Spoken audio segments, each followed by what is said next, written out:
Remix. Remix. Remix.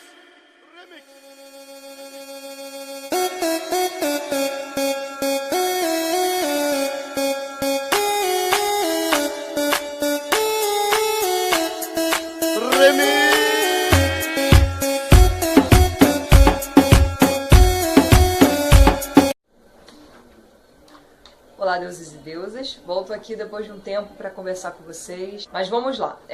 O tema que me foi sugerido, ele é muito importante, né? Sobre o DRT, né? O seu significado, a sua importância, etc. Então eu separei alguns tópicos para poder comentar com vocês. O primeiro tópico é o significado da sigla, DRT, significado emitido pela Delegacia Regional do Trabalho. Tá? Esse é o primeiro tópico, para vocês entenderem o que é. E o segundo tópico é sobre a importância do DRT. Tá? Na Lei 6.533, criada em 1978, que regulamenta os profissionais e técnicos de espetáculos de diversão, diz que para artistas serem contratados como profissionais é necessário ter o DRT. Então, o DRT ele foi criado como uma forma de formalidade, de segurança para nós profissionais do meio artístico, né? Então, por ser um registro profissional, regulamentado e etc., o DRT e também é uma forma de valorização para o nosso trabalho que antes era visto somente como entretenimento, né? E eu já conversei com vocês aqui em vídeos anteriores sobre o quanto o nosso trabalho agrega e quanto o nosso trabalho é importante, né? Ele é muito mais do que só entretenimento, né? A arte é muito mais profunda que isso, eu costumo falar muito isso nas minhas palestras. Então, as pessoas têm que parar de enxergar a arte só como entretenimento, né? A arte, ela agrega na vida das pessoas de diversas formas, não só pelo ato artístico, né? A arte acrescenta em nossa vida, até no nosso desenvolvimento como ser humano, né? Uma vez que a dança, por exemplo, é usada a nível terapêutico, né? A dança auxilia na saúde, né? Na educação, na disciplina, em diversos fatores da nossa vida cotidiana. Então, o que se aprende em sala de aula, ficar só em sala de aula, né? A gente tem que extrair o que é o aprendizado de dentro de sala para as nossas vidas, tá? Então, a arte tem um significado muito mais profundo e muito maior do que as pessoas imaginam. Então, eu acho que o terceiro ponto é como é obtido o DRT, né? O DRT ele é obtido através de provas feitas pelos sindicatos de dança, né? No caso, o Sindicato do Rio de Janeiro, ele faz, se eu não me engano, são 3 provas no ano, né? E é feito um edital, é liberado os arquivos para que você possa baixar através do site do sindicato para poder estudar e se preparar para a prova, né? E tem 2 etapas, né? Tem 2 formas de se fazer a prova. A primeira forma é a tradicional, que é você se inscrever, né, durante o ano em um desses 3 períodos. E a segunda forma de se obter é através de um curso que é uma espécie de capacitação para profissionais, que acontece também todo ano. Acho que são 8 meses de curso, se eu não me engano. E dentro desse curso você faz algumas provas teóricas e práticas. Então, a obtenção é feita dessa forma. Para quem já tem bacharelado, né, em dança, é feita uma análise curricular, né? E esse é um fator pelo qual eu queria conversar com vocês, né? Eu tive uma espécie de discussão um pouco calorosa com o pessoal do sindicato em alguns momentos, em relação à forma como o sindicato de dança executa a lei, né, para a obtenção do DRT. E eu discordo com alguns fatores, e eu não estou aqui querendo criticar o sindicato e nem ninguém, né? É a minha visão sobre as coisas como artista. E um dos fatores pelo qual eu discuti foi sobre a análise curricular, que tem uma exigência, isso consta no site deles, que uma das exigências para fazer análise curricular é que você tenha 25 anos de idade.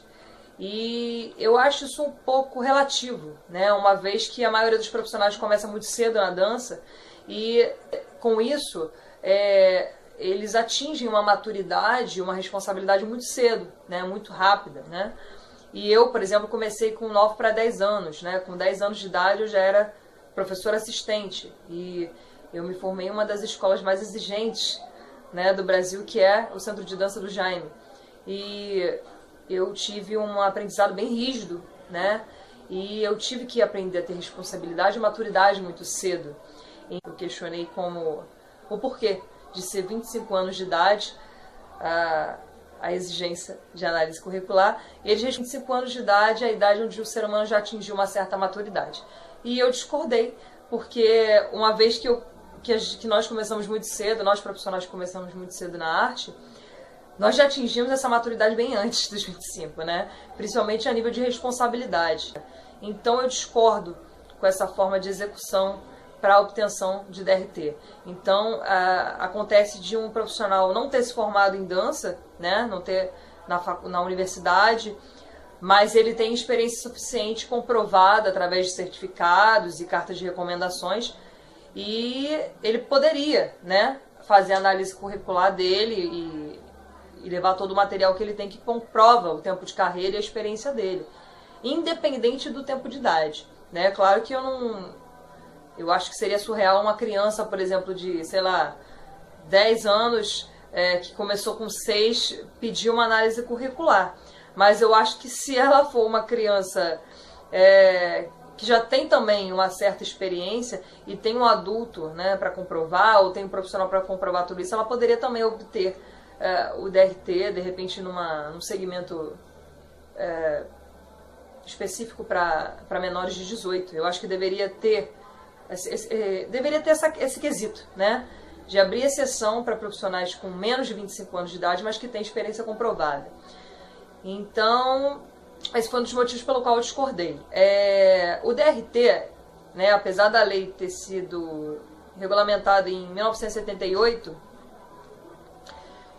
o DRT ele se tornou mais presente de pouco tempo para cá, né? O DRT se tornou uma exigência mesmo de poucos anos para cá.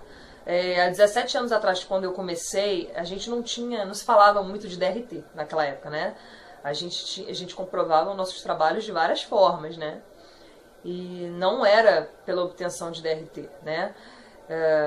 Pelo menos assim, os profissionais que eu conheço e eu mesma, né? Eu trabalhei por muito tempo sem DRT, né? Não me era exigido em nenhum dos locais em que eu trabalhava. Então, eu demorei muito para obter o DRT, né? Até eu entender a importância disso, e etc, etc.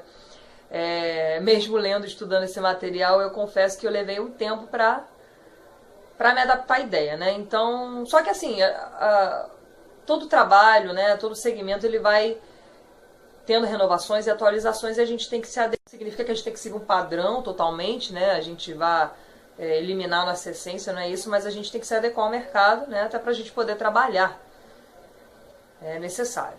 E quando eu fui obter o DRT, eu levei, né, o meu material que comprovava o meu trabalho, cartas de recomendação, certificado e blá blá blá blá blá blá, tudo aquilo que comprovava que eu era profissional.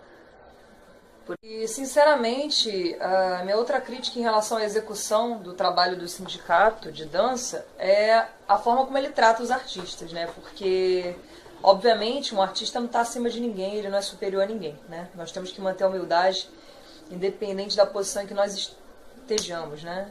Independente da posição em que a gente está. Mas o trato para com o artista, ele é um pouco questionável, né? Acho que no mínimo questionável. Eu lembro que quando eu fui levar o meu material, né, meu currículo, enfim, todos os meus certificados que eu recebi como jurado de festival e etc. Tudo que comprovava, né, meu tempo de carreira, e eles olham como se não fosse nada, assim. É uma arrogância, assim, um desprezo, né? E aí você se sente muito pequeno, né? Você se sente... Você começa a questionar toda a tua carreira. Poxa, a gente está num país que já não valoriza o nosso trabalho, né? Que considera o nosso trabalho supérfluo, né? Que considera as necessidades básicas, que é educação e saúde supérfluo, né? Ele já não valoriza o que é básico, o que dirá o nosso trabalho, o esporte, etc. E daí a gente tá passando por um processo delicado que é a obtenção, né, toda aquela burocracia, e saber que um profissional, né, se denominar profissional, que pega o teu currículo, assim, que só você sabe que você passou para ter aquele currículo, né, tudo que você viveu, a tua história, né, de um desprezo, como se não significasse nada, porque só o que conta é o período em que você está em análise, blá blá blá, é um pouco, eu diria que é no mínimo desagradável, né, no mínimo desnecessário, né, porque eu acho que você tem que ter respeito por todo o trabalho, deve ser respeitado, né, e independente do que independente da nossa opinião pessoal em relação a isso, e independente da burocracia que exista, né, independente do prazo que esteja contando e etc., um currículo principalmente tem que ser respeitado, né? Ainda mais um currículo onde tem seriedade. E isso não aconteceu só comigo, isso aconteceu com outros artistas, né? Então, poxa, eu diria que eu diria que no mínimo, eu não vou sugerir isso, porque quem sou eu para sugerir, mas eu diria que assim como a arte passa por atualização o tempo todo e a gente tem que se adaptar ao mercado, eu acho que os sindicatos também deveriam refletir sobre a forma como eles tratam a situação, uma vez que eles querem estar de frente, uma vez que eles deveriam nos proteger e cuidar, nos representar, né? Eu acho que eles deveriam também refletir a forma como eles tratam os artistas, né? Porque, infelizmente, aqui no Brasil, o que vale muito é o QI de quem indica, né? E o contexto que você tem, né? Isso, infelizmente, eu vejo em diversas situações, não generalizando, tá? Mas, infelizmente, eu me deparo com essa situação em diversas ocasiões, principalmente em festival, né? Já aconteceu de eu estar no júri de um festival e eu ter selecionado o bailarino X para tirar o primeiro lugar, né? Porque ele tinha competência técnica para aquilo, não só técnica, mas artística mesmo, né? E infelizmente os colegas querendo se comprometer com o bailarino Y, ou com a companhia que ele representa, ou com o coreógrafo dele, e acabar escolhendo o Y porque não quer se comprometer, né? Então, infelizmente, isso existe em todos os segmentos. E também, quando você tem currículo e você olha com desprezo toda a história daquele artista, né, por tudo aquilo que ele passou, e para você não significa nada, porque o que vale é a regra, é a lei, a burocracia, blá blá blá, é desnecessário. E eu não digo que seja uma coisa pessoal, tá? Mas se existem regras e burocracias, elas podem ser seguidas, sim, mas deveria, assim como o sindicato briga pelas leis, né, pela questão da proteção ao trabalho artístico, ele deveria também refletir pela forma como ele executa isso, né? Até que ponto uma burocracia pode falar mais alto, né? Até que ponto a burocracia está acima da forma como você trata um ser humano e um profissional. Então acho que é uma coisa que deveria ser repensada, tá? E o tópico final é em relação à experiência, né? A falta de experiência, né? Eu sei como funciona o processo de obtenção do DRT, então eu questiono como é que algumas pessoas, né, como é que alguns bailarinos obtêm o DRT, né? Porque não dá para entender, assim, você vê nitidamente, o que nós vemos hoje no mercado é que a nova geração, tá? Em alguns lugares ela está sendo contaminada dentro de sala, né? O que nós vemos hoje são profissionais que não estão totalmente capacitados para estar de frente numa turma, para ministrar cursos, e às vezes mesmo para estar num palco se apresentando, e conseguem obter o DRT. Então, eu acho que muita coisa tem que ser refletida sobre o DRT. A lei existe, está aí para ser respeitada, a importância do DRT a gente já entendeu, mas eu acho que a forma como é executado todo o processo para se obter o DRT tem que ser repensada, tem que ser refletida sim, e eu acho que todos os artistas merecem respeito sim, independente do currículo que ele apresente. independente de qualquer burocracia que tenha sido criada para a obtenção do DRT, um currículo jamais pode ser visto com desprezo. E nenhum artista, e nenhum ser humano, tá? Independente dele ser artista ou não, deve ser tratado de uma artista, e nenhum ser humano deve ser tratado de forma inferior, tá? Então acho que esse é o recado que eu deixo para vocês. Eu espero que eu tenha respondido a pergunta. Um outro fator interessante é a questão do novo público que está abraçando, principalmente a dança do ventre, né, o nosso segmento, que são as alunas, são os alunos de educação física, né, de fisioterapia também. E eu vejo muito, hoje em dia tem tido muita procura de profissionais dessa área para o aprendizado foi o caso da pessoa que me sugeriu esse vídeo, esse tema.